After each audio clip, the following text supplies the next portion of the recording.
Good evening, and welcome to Mindful Live 510 in the place now. I am your host, Nathan Springer. Thank you for being here. It's presently the 14th of the 7th month in the year of our Lord 2025.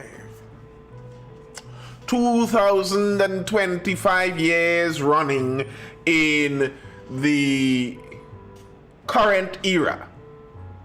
According to current era, 2025 years running. Well, I don't have a walk with ID. Is me and them hope when they stop me I driving. Otherwise, well, bro, I find IDs for driving. Even if I have my ID and I'm walking, like, why you want to see my ID? Why you marking me? Why you want to know where I'm at? Woy, Mr. Shiv, woe to the yoy. Our vibes. I have to clean my arm. I have to get inside this camera and clean it. It's a bit dusty on the inside. It's a bit dusty. I have to get kind of beyond the lens. A little screen repair. And the lens got dusty. So we got to clean that up. But anyway, let's jump straight into some of these news. Once you're on the inside, make sure you hit that like button, double tap the screen over there on TikTok. That's how you hit the like button out there. If you are looking at this on YouTube, hit that like button to make sure you are subscribed. Nathan Springer over there on YouTube. Share the video to anyone who likes it. Every single person that you know, every last person you know, share the video to them. Everybody. Send it to your mom, your pops, your grandpops, your aunt, your uncle, all of them, send it. Then they should have told me a valid reason for stopping me like in the US. I think so too. Let's jump into these stories.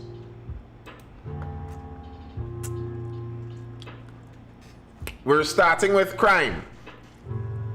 I have a beautiful times table sign behind me there.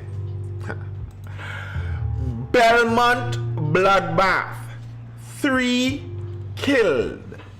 Toddler escapes. 3 men were gunned down in a brazen attack along Land Street, Gonzales, Belmont on Sunday evening in what police have described as a targeted triple murder. Among the deceased is 31-year-old police constable Davy Lemaitre. I'm not too sure how to pronounce that name. Lemaitre, Lemaitre. Wherever is the pronunciation, that's the guy. Of Upper Cocorite Terrace, Cocorite. Lemaitre, who was on suspension from the Trinidad and Tobago Police Service at the time, was liming with 4 other men around 6 p.m. when a car pulled up and gunmen opened fire. The other 2 victims remained unidentified. All 3 were rushed to the Port of Spain General Hospital, where they were pronounced dead. Good night, Fabian King. Wasn't it Gonzales? Abdul, it wasn't Gonzales self that had the previous triple murder? It wasn't Gonzales self with another triple murder just last year? Jeez, man.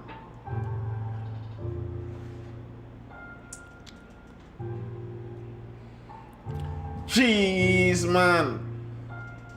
But who hate Gonzales so? Who are the ups to Gonzales that they are at that kind of bloodthirsty level? Just moments before the shooting, a toddler is seen running toward the group before disappearing from view. Seconds later, a vehicle pulled up at the corner of Jubilee and Land Street, and 2 suspects dressed in camouflage exited and began firing at the group. I wonder, 6 and 7 fighting over Gonzales. Oh, jeez, boy. Oh, jeez. Like, I wonder. And I kind of wonder, and I think I know the answer, and it saddens me. But I kind of wonder if the child, I don't know how many of you all saw the video, the CCTV footage of that shooting. A child was there literally like 2 seconds before the guys jumped out the car. And I wonder a bit to myself, I really do wonder, if the child was there, if the gunmen would have stopped. And as I said, I kind of wonder to myself, while knowing the answer.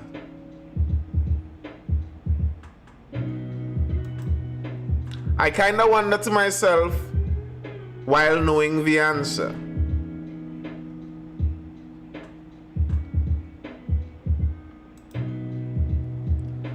Let me see if I could pull up this video here on YouTube, so those that are viewing it on YouTube would be able to, yeah, the video is pulled up there. I mean, it's nothing obviously violent. You can't actually see anyone hit. You can't actually see anyone drop and all of that kind of bloody macabre stuff. Does it play?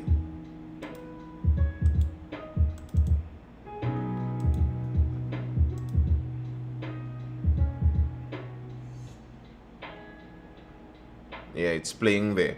And if you look at the video, you'd see it's a kind of busy place.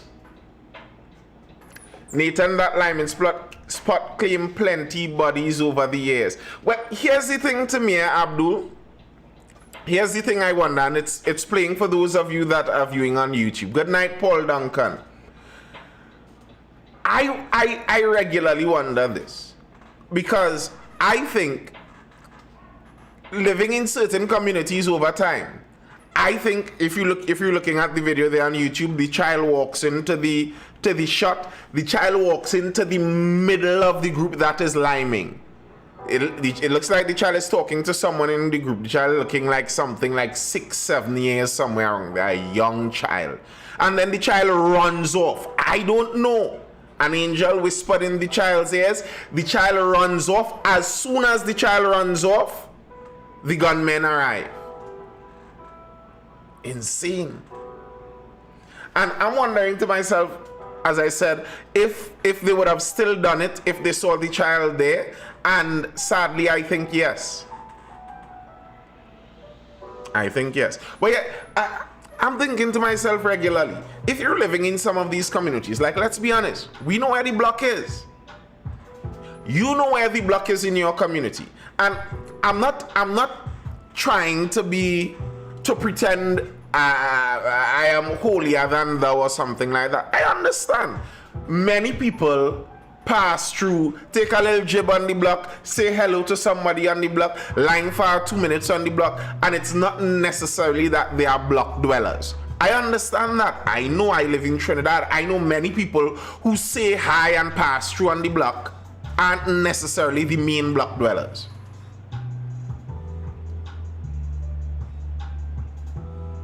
Omar says they were waiting for the child to move. I don't believe they were waiting on the child to move. If they were waiting on the child to move, then the guys who were standing there on the corner would have seen them. They would have seen a car just waiting on the child to move. So I don't think they were waiting on the child to move. I think someone helped that child move in time.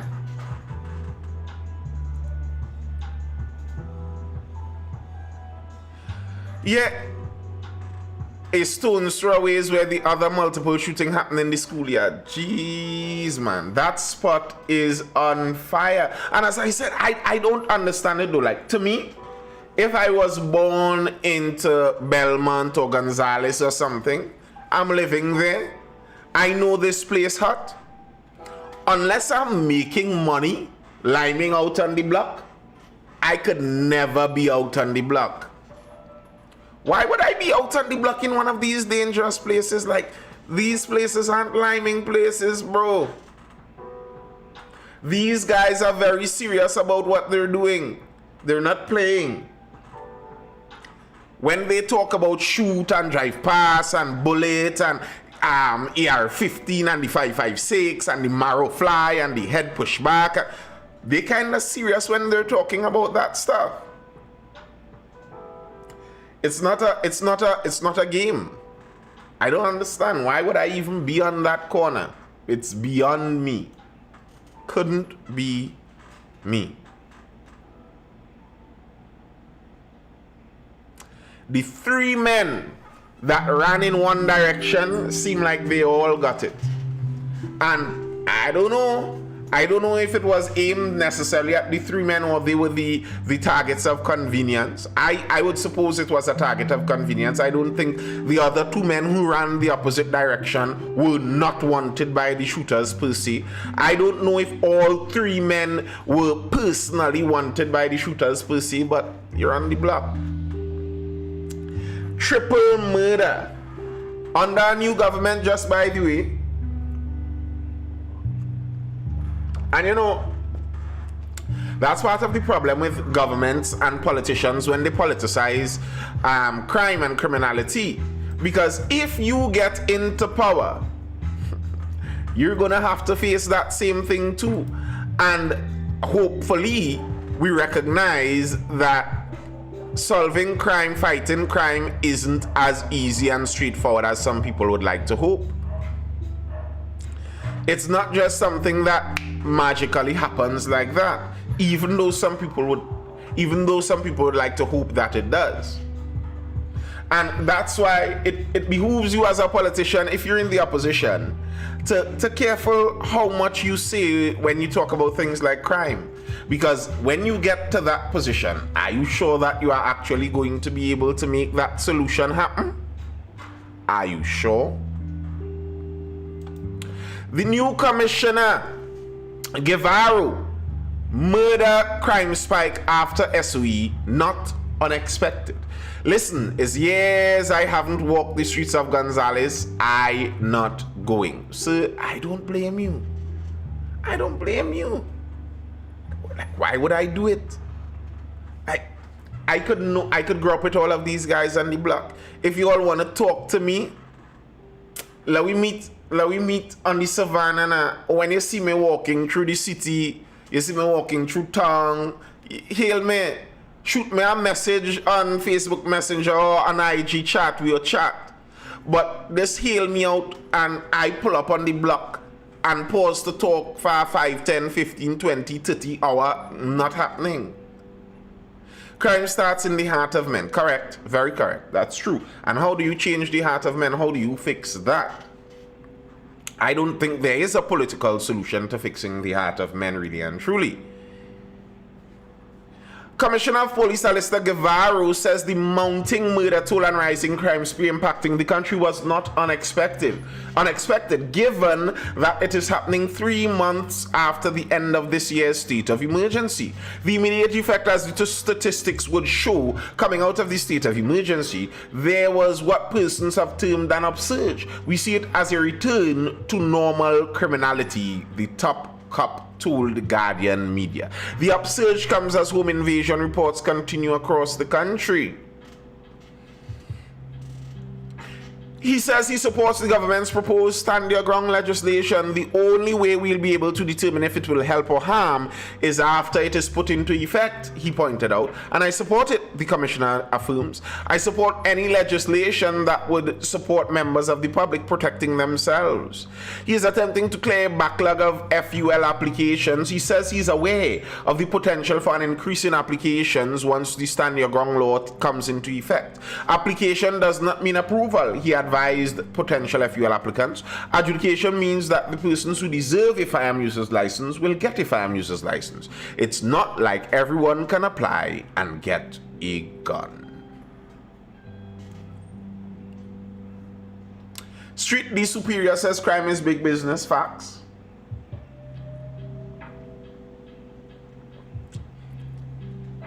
Abdul says, but we should not need an SOE to control crime. I agree. But we did. And to be fair, we didn't even really control it inside of the SOE. So much more outside of this SOE. The PNM is swooping in though. Gonzales, UNC has no more excuses on reducing crime. Former National Security Minister Marvin Gonzales says the UNC has no excuses to make any more with respect, to reducing crime in Trinidad and Tobago. Gonzalez, who is also PNM chairman and Aruka Lupino MP, made this comment during an interview, responding to a question about 82 murders taking place under the UNC since the UNC won the April 28th general election. Gonzalez says the UNC gave the impression that all that had to be done to reduce crime is to remove former National Security Minister Fitzgerald Hines from office. That's true. That's true. Many of them did make it seem like the reason crime is bad is Fitzy. Fitzy isn't here anymore. Gonzalez said the PNM has repeatedly said in government that crime is a complex issue. He added that the PNM had also said reduction in crime requires dedicated and diligent focus on all aspects of crime. Gonzalez did not expect the UNC to treat properly with crime. He predicted crime would get worse under their watch. Gonzalez reminded the UNC it is no longer in opposition and believing the PNM is not an option for them anymore. You are in the driver's seat. Well, Mr. Gonzalez, you must not understand how politics works. Blaming the other political party is always an option. Always. And they use it frequently. Gonzalez called upon the government to advance its policies and programs to deal with crime. Homeland Security Minister Raja Alexander was subsequently interviewed on the Morning Edition program and assured anti-crime measures would be implemented soon. Soon. Look out, any day now. Gonzalez also repeated the PNM's defense of the demerit point system. Alexander, crime fighting underway. Visible measures coming soon. Hit that like button, y'all. Make sure you hit that like button. 2 taps on the screen over there on TikTok. And make sure you're tuned in, liking over there on YouTube too. Let's see who is in it over on the YouTubes.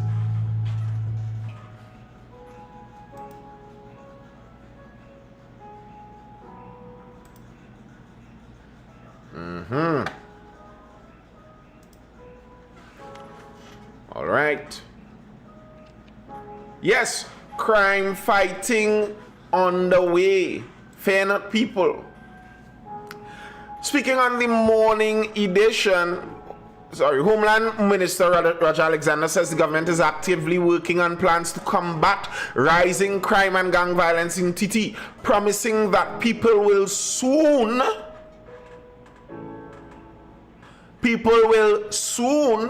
see and not just hear the results.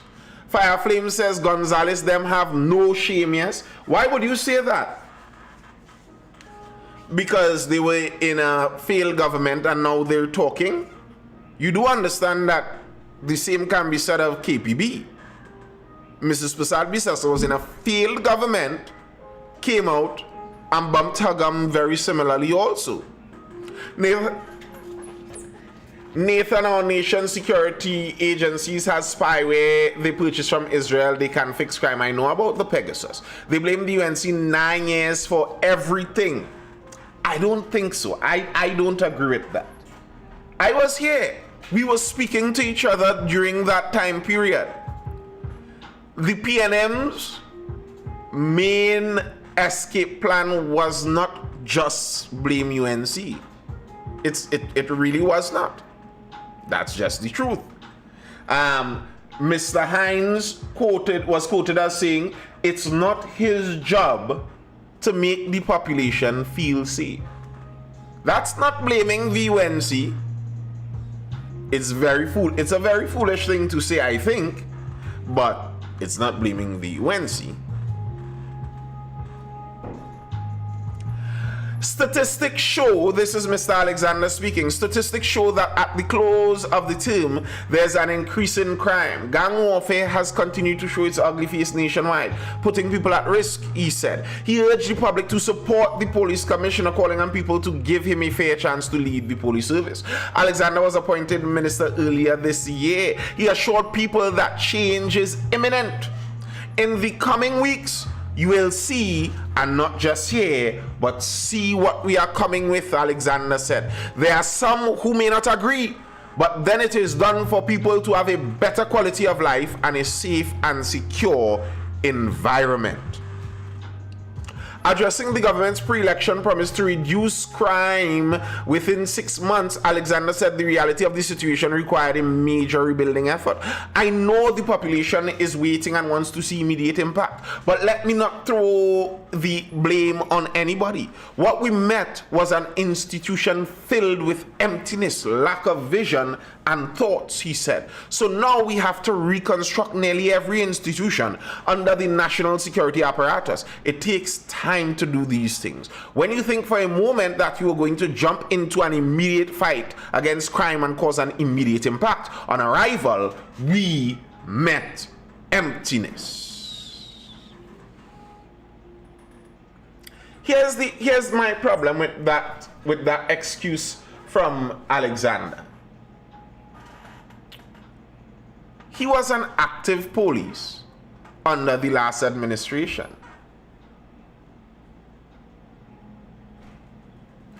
I am quite certain I could find quotes of him speaking about the police doing their best and all of that. But now he says those institutions were empty and visionless. Right now, we're talking about the upcoming crime plans of the present government, where our Minister of Homeland Security said that we can wait a little while. We are going to soon see and not just hear these crime plans that they have coming.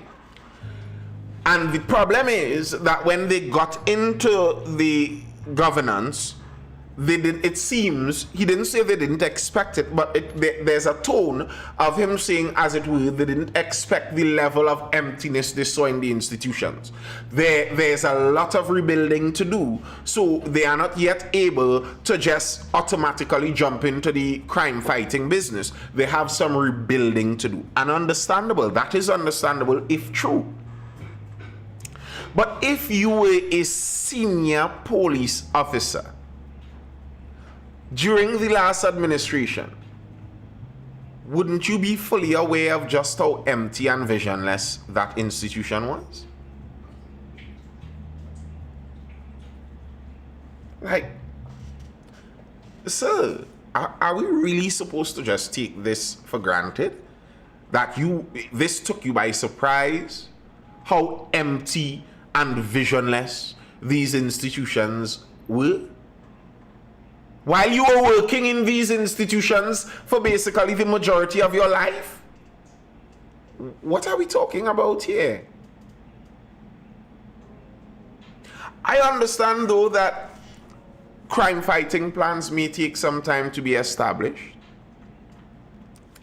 It's interesting that he says in coming weeks we'll see and not just hear what they're coming with. And there are some who may not agree with what they're coming with. But it's required in order to bring about that safety. I am curious to know what the plans might be where they expect disagreement. I know the population is waiting and wants to see immediate impact, Minister Alexander said, but let me not throw blame on anybody. On the issue of illegal guns, he said the government's response will be so strong and visible that the public reaction may be one of disbelief. We intend to treat with that in such a way that you might say, my God, for real? We understand what guns and murders do internationally. As Homeland Security Minister, it is my responsibility to ensure that all my citizens live a safe and comfortable life. Now, I prefer this statement, to be honest, over the last Minister of National, well, not the last, the previous, before the last Minister of National Security, who said it's not his job to make people feel safe. He is saying, as Homeland Security Minister, it is his responsibility to ensure that all his citizens live a safe and comfortable life. Now, on the actual crime fighting plans, we could get into the nitty-gritty of that. But as I said, night ting ting, as I said, when Fitzy made the statement that it's not his job to make people feel safe, I disagreed. Because as a politician, your job is the affairs of the polity of the people. A lot of your job is dealing with people and how they feel. And if you are the main governor in charge of an area, who else is supposed to affect how people feel regarding that area in the country? So of course it is your job to make people feel safe too. So I agree. These words aren't empty necessarily. To me, they're part of the job.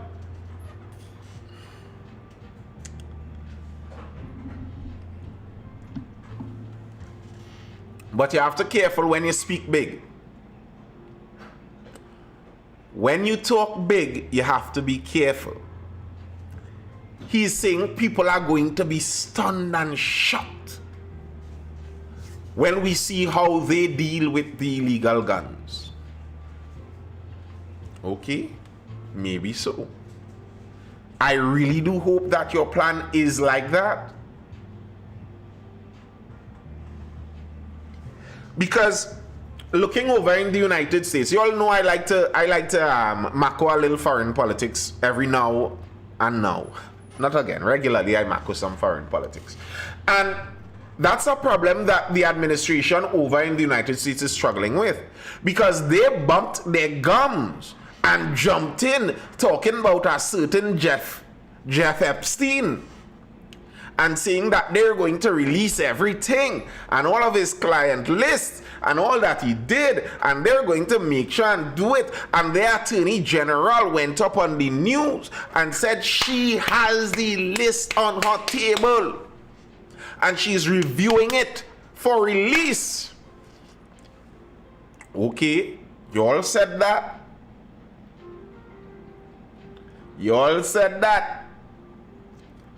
No, all of a sudden it become, well, he really did off himself, eh? Look the footage here, we can show you all the footage. The footage missing minutes of it.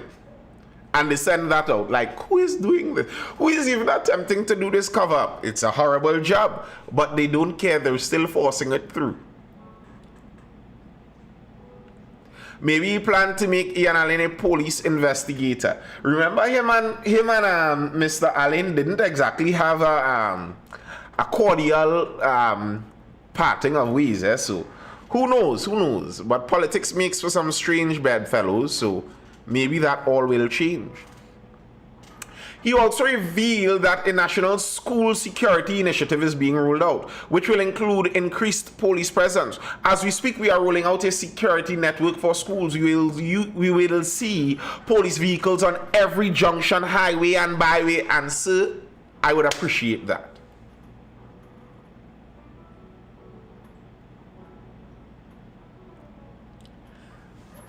I would appreciate that.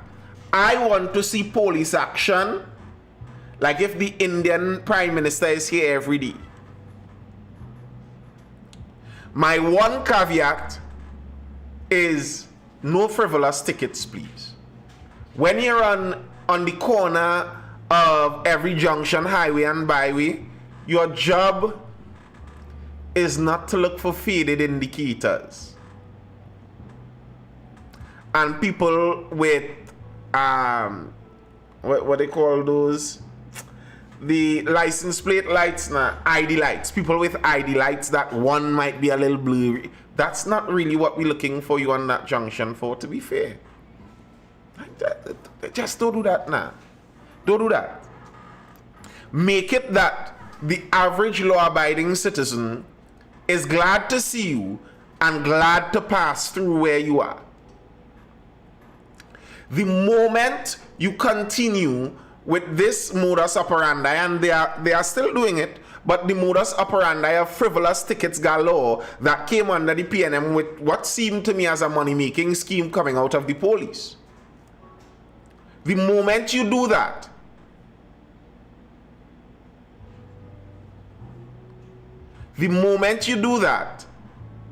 people start to sell out where you are.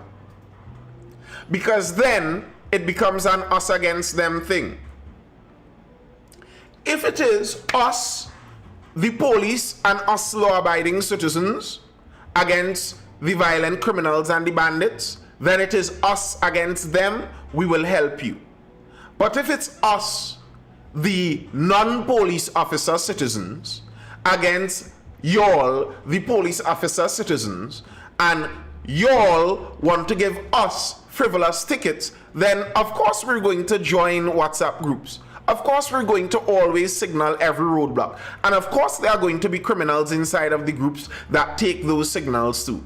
And of course nobody cares, because you're trying to steal their money. And they rather protect their money and protect themselves and protect their fellow citizens than worry about who they might sell out in the moment. So, you want to become more effective? Forget about the frivolous tickets, please. The president needs to activate them special forces and initiate some black ops on all them bosses in 1 week. And then what? Abdul, with our system, if they arrest those bosses, even if they attempt to do something to not hold them on bail, by the time they reach the Privy Council, I think it's more likely than not they're going to win. The nature of our legal system. Well, now that's another thing. They could do like Uncle Patos and call a meeting and identify everyone, and then after the meeting, it seemed like it was a final destination kind of meeting. You know, interestingly enough, even Patos passed away from that meeting too. I wonder how many people that attended that meeting is still in the land of the living.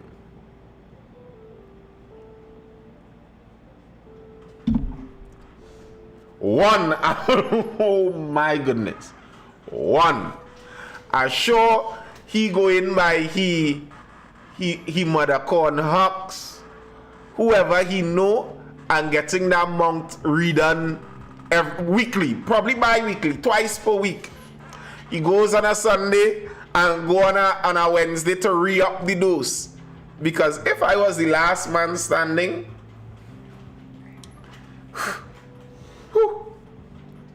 yikes. But as for the measures that the government wants to introduce, carry ID cards at all times. Draconian, says Imbert. Diego Martin, Northeast MP Colm Imbert, has criticized the government's plan to make it mandatory for citizens to carry identification at all times, calling the move draconian and oppressive. The proposed measure, announced by Homeland Security Minister Roger Alexander, is intended to assist law enforcement in enforcing upcoming legal changes that would raise the minimum age of alcohol consumption, marijuana use, and gambling. Alexander made this statement during last week's post-cabinet news conference. It's interesting to me. I would like to see all the people in agreement over this ID business. And I would also like to go through those people's profiles back in the COVID days. And I want to see if any of them were up in arms about the COVID ID and the COVID passport and the vaccine passport. You all remember vaccine passport and vaccine ID talk had people wanting to go 1990. People wanted to go back to 1990 behavior over the vaccine ID and vaccine passports. Is it that people were willing to revolt over it 5 years ago. But now it's finessed into crime fighting and people are going to willingly accept it.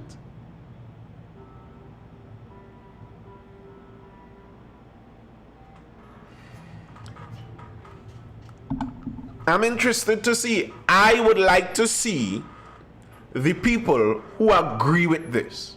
And I would like to see if they agreed with the vaccine passport too. Because it's a similar idea. And the reason someone like me would be against this would be for the same purpose.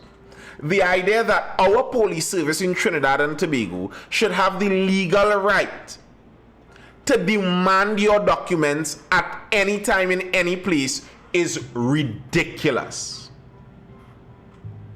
That is not something that we want.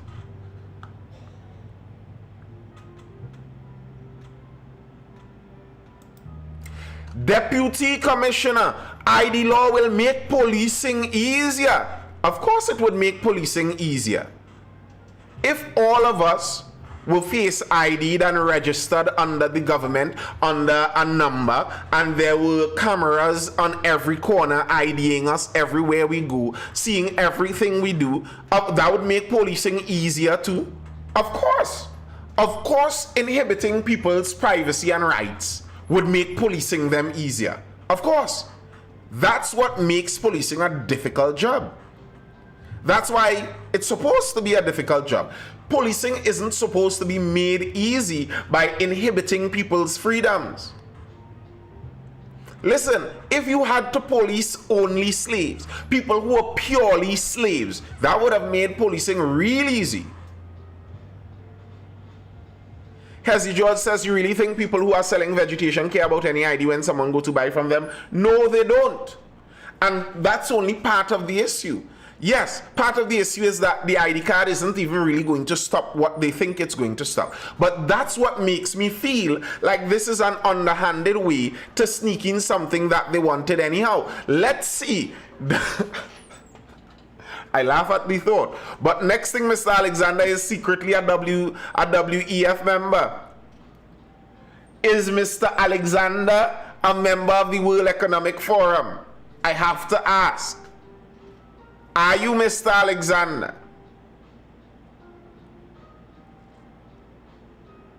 Because this isn't going to do what you all want it to do, but it is going to take away our privacy. It is going to inhibit our privacy. It is going to allow our style of police officers to run up on you at any moment they want and tell you, show me your papers. I think that gives way too much reason for interaction between a corrupt police force and a vulnerable population.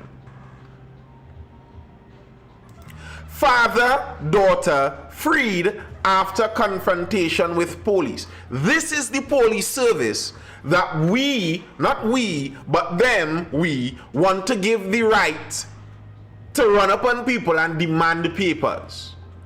Two members of a Gonzalez family who remained in police custody after a confrontation with police on July 10th have been released. A 58-year-old man and his 27-year-old daughter were charged with obstruction after plain clothes, that's police outside of police uniform, in a country where fake police murdering people all about the place. A 58-year-old man and his 27-year-old daughter were charged with obstruction of these plainclothes officers after they confronted the man's son, his daughter's brother, his 25-year-old son. The son had just arrived home and entered his yard when three plainclothes officers, at least one with his gun drawn, pulled up and demanded he come inside. And that is why our TTPS by and large is against FULs. Because listen, stand your ground. if you walk in my yard with your gun drawn and no ID in plain clothes and I stand your ground and I have my thing, you will become a stranger. A strainer, not a stranger, a strainer. You will become a strainer. And that's why police, they don't really want that. Because something like this will go very differently. You cannot run up in plain clothes with gun drawn into people's yard like you is a zest out. Lots of these police have dreams of being bad boys and zesters. When they do that, they feeling that kind of bad boy feeling. Run up and advantage people and pull out your gun and throw it in a man. Like, what you doing in plain clothes? The son had just arrived home and entered his yard when 3 plainclothes officers, at least one with his gun drawn, pulled up and demanded he come outside. He refused. Smart man. Smart man. He refused. And the officers entered the yard and forced him into the roadway where they searched him and his car. These are the people we want to be able to just demand our papers. These people. These power-hungry jokers. That's who we want to give the authority to run up on people. Where are the boy? Really? Video footage of the incident appeared to show the officers failed to produce any ID. They want to come up, demand our ID under penalty of law, while their ID can legally be demanded and they don't show it. And we want to give these jokers more power over us.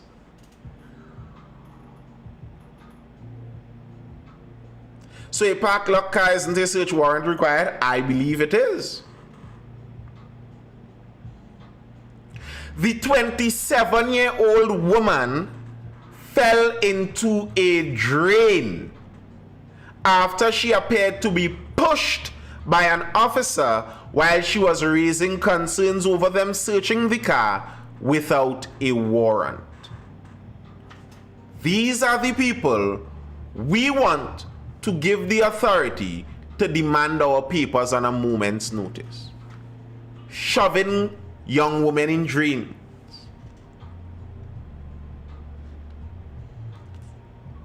During the confrontation, police appeared to smash the father's cell phone. And in the end, his daughter and son were arrested. When Pops went to the Belmont police station to inquire about his children, police charged him for obstructing them in the course of their duties. How dare you ask what we doing with your son and your daughter after we advantage them? How dare you ask? Take a lock up too.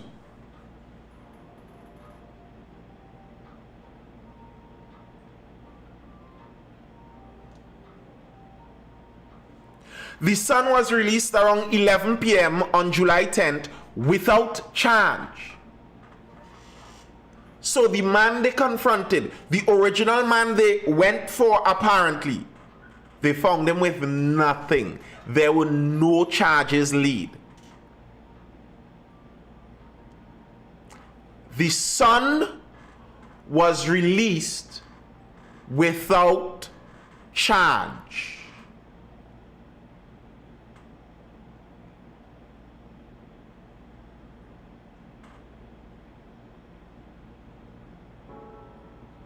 While the daughter, who was also charged with obstruction, remained in custody with her father overnight.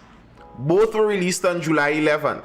Asked about the incident, DCP Operations Junior Benjamin said the matter had been brought to his attention and he's awaiting a report before any further action is taken. I'm looking to get some information from the Senior Superintendent of the Port of Spain Division. Based on that, I will look into the matter to see what really transpired, but I would like to get a proper report. We know what's going on with this. Nothing is going on with this. But strongman, former police, and listen, the people who are very excited about Alexander, I don't know what's wrong with your head. Like, y'all didn't watch the programs that this man ran. Have y'all ever listened to the program this man ran? Have y'all ever heard anyone bring legitimate complaints about police and see how he deals with it? Police are infallible, according to that man's view. And this man, we put at the head of national security, and now he wants to make it that the police have even more authority. These jokey police, beating up young ladies, coming in plain clothes, running in people's yards. These police, we want to give more power over us. And with the false notion that that's to help solve crime. Like, we don't know these very same police who come and harass that man there probably made a next spin by the block to collect the payment for the week too. Right after they rough up that man and lock up the family, they probably spin down by the block to collect their payment.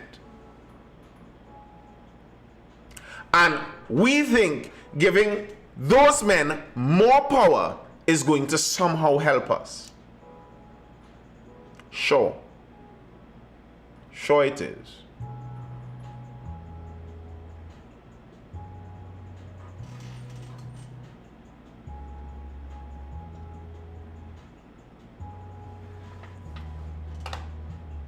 Sure it is.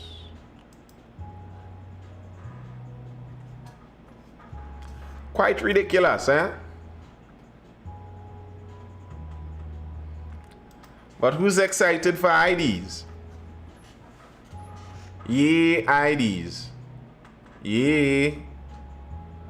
It's going to help us so much.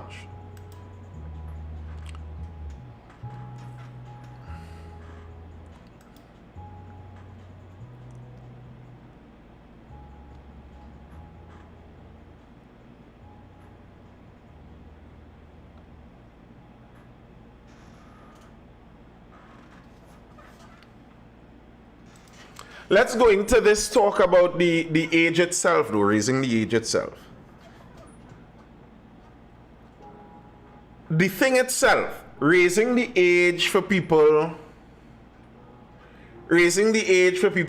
to consume alcohol, marijuana, and to gamble. In and of itself, I don't have a problem with that. I don't have a problem with that in and of itself. But here's an issue that multiple people have raised. If I am 18 and you tell me I am legally an adult, I can go out there and make children legally, marry legally, vote for who runs the country.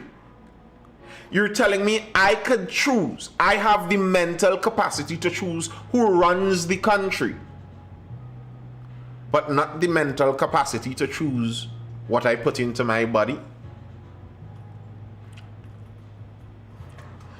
If you are saying that 18 is still a child, still too young to decide those things, then why should someone still too young to decide those things be allowed to decide who rules us?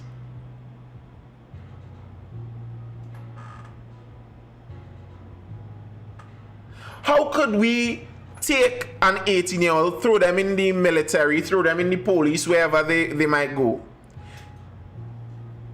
allow them to go and fight for a country that they can't even enjoy full rights in yet? That doesn't make sense to me.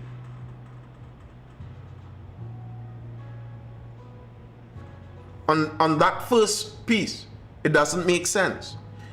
If 18 is too young and foolish, then 18 is too young and foolish. And we need to change many other things to 21, not just the drinking.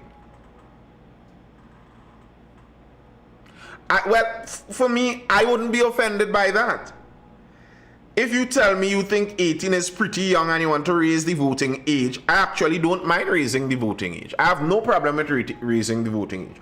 I might actually be even more in favor of raising the voting age than even the alcohol age. To be very honest with you, I don't have a problem with that. If you say that those 18-year-olds, their brain too mushy, their head too hot, they can't make stable decisions, then why would we want them voting for the leadership? Doesn't make sense. That's one. But there's another area that I don't like in this also. The majority of voters are probably under 21 years, not the majority, not nearly the majority. And the under 21s don't typically vote. They can vote, but they don't typically vote. There's another reason I don't really like this flavor of law. Huey Gill backs PM's proposal to raise legal age for substance abuse. And here's my problem. While acknowledging the policy changes might influence certain aspects of student social life, the Guild emphasized alcohol, marijuana, and gambling were not central to the values or culture of the university community. In fact, campus policies have long imposed limitations on alcohol consumption and promote an environment of responsible behavior. The Guild said it viewed the proposed policy, not as a form of punishment, but as one of protection. By increasing the legal age thresholds, society gives young people more time and space to develop critical life skills and resilience before engaging in high-risk activities. Such a move aligns with principles of public health, youth empowerment, and harm reduction, it emphasized, and I hate it. From the time I hear these university students give me this kind of talk, now you make me fully against this policy. I don't even want to see this policy anymore.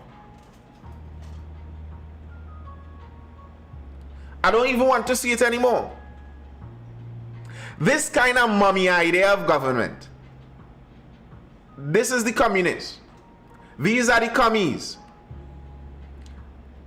As I've said before, and I know many people seem not to understand the logic of this.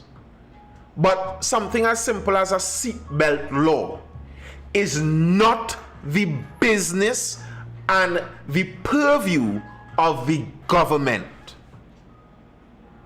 If I want to live life dangerously, where it doesn't endanger anybody else, that is not the government's business to stop. If I am an adult and I want to ride a motorbike, and motorbikes are very dangerous compared to cars. If we are in the view that the government's job is harm reduction, that's such a disgusting statement, that little phrase, harm reduction. Horrible, horrible. Anybody you hear talking about harm reduction and they want to be in a position of leadership over you, run away from them. Your job is not harm reduction. That is mommy's job. My mother's job was harm reduction on me as a child as I grew older. My wife's job as the mother of my children is harm reduction to those children.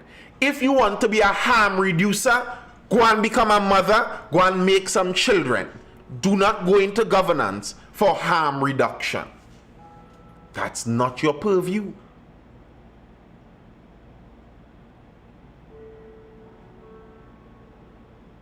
If we are doing harm reduction, then throw away all the cigarettes because they harm the people. then there could be no legal age for gambling or drug use or alcohol use if we're about harm reduction.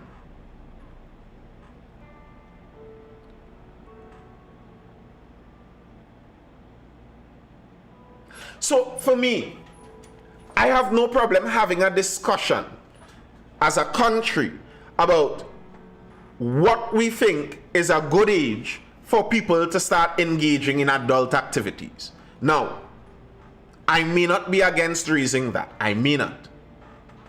Answer your question. Sir, are you saying the esteemed university is producing communist thinking individuals and leaders? Yes, I am saying that.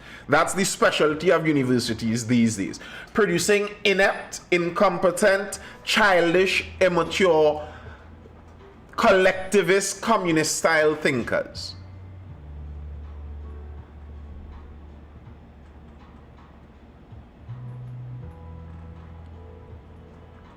Dual taxonomy on juvenile delinquency, where it shows postponing what?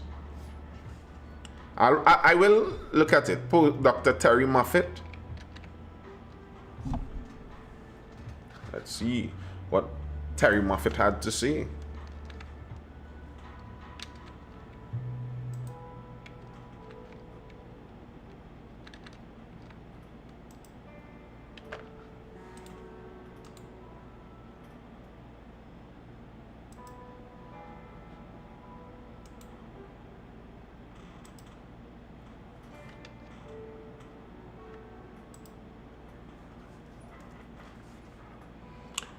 I'll have to see what Dr. Terry Moffitt had to say. Scholars today give me a ick, yes?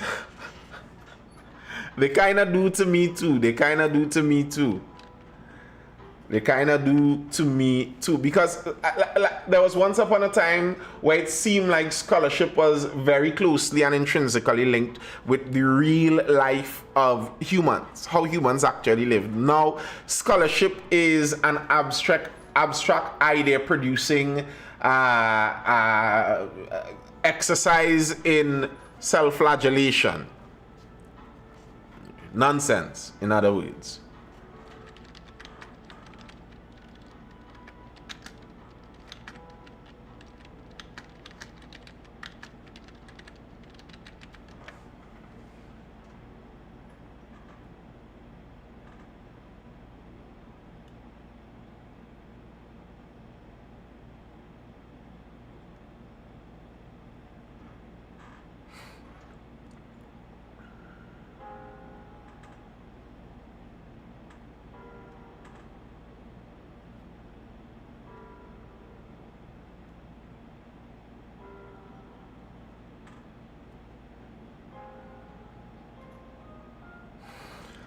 Oh, so delays postponing teenage transition into adulthood creates an age gap more conducive to delinquency. Yes, I was now reading that, and it actually does make sense. And I was actually going to say something similar to this, Nico Shimi, because I kind of agree with that. So while I am not against having, as I said, I'm not against having the conversation.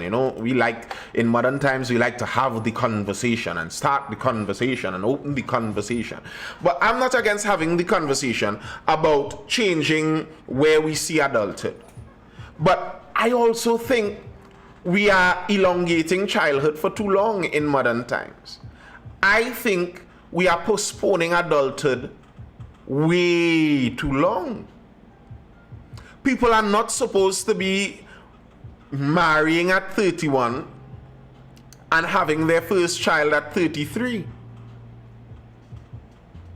That's not supposed to be it. You read history, and some of these people that were world changers, sometimes they were in their 20s. The American founding fathers, when you hear fathers, you could think that all of them were ancient old men. Actually, no. You're supposed to be into the mix. You're supposed to be into the mix. You're already supposed to be into the mix. I think we've postponed adulthood and maturity for too long.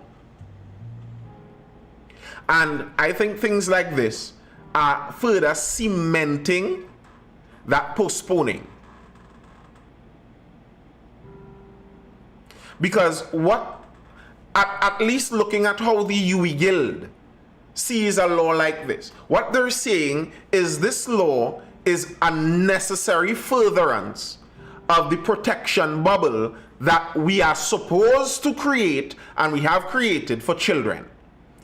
Children are supposed to live in a protected bubble. That's why I like my homeschooling, mindful education for those of you who are out here looking for some homeschool help, so for some tutoring. We tutor in all subjects, CXE Keep, CSEC, NESC, early childhood, anything. Hit us up at Mindful Education if you're looking for that. But I like the idea of homeschooling because it allows you to develop your child's bubble, to decide what you want your child exposed to at which stage. Children are supposed to have that. That's what parents are for. So they're supposed to create that protection around children. Mommy, that's what I said. That's what mommy does. But that bubble during the teen years, you're supposed to start to allow them to face the real world so that they can go out there and live as independent, mature adults when they reach that stage. And what it seems like the UE Guild at least is signaling with this is that they agree and they like the idea that this is a furtherance of the bubble created for young people to enjoy and get to experience life. No! You're not supposed to have a bubble still. That's why, for example, I disagreed when the university banned alcohol on their premises. Not that I wanted to go to UE and be a drunkard, per se. But these are adults. I think you should treat them as adults. And I have watched over, I'm not an old man, but over the time I have been alive and paying attention, I have watched university change from an institute where adults go to further educate themselves and learn and mature into basically upper six. University is now Form 7. It's like an extension of high school.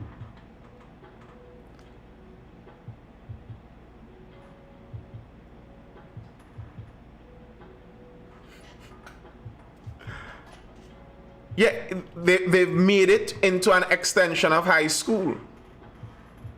And that's not what university was supposed to be about. We're extending childhood. And I don't think that's a good thing. Grow up, people. Grow up. Anyway, that's all I have for now, folks. I hope you're educated, informed, or entertained. I am Nathan Springer. This has been the Mindful Live. Tune in for the next one. Tomorrow around that 9:30 to 10 period. Until then, people, hold it down. Stay good, stay inside, outside sketchy. Go and marry somebody, child, and make some picnics for we now, man. Trinidad need more human beings. Don't be a child, be an adult. From the time you're 18, I ain't saying from the time you're 18 go and make children. Don't listen what I'm not saying. But grow up. Start looking to do this thing. Be mindful, not mindless. You're welcome, Ting Ting. And I'll see you guys again. Until the next time, people. Peace. Later. No UE lectures, so you need and Gil won't be calling you. I'm fine with that. They don't pay anyway.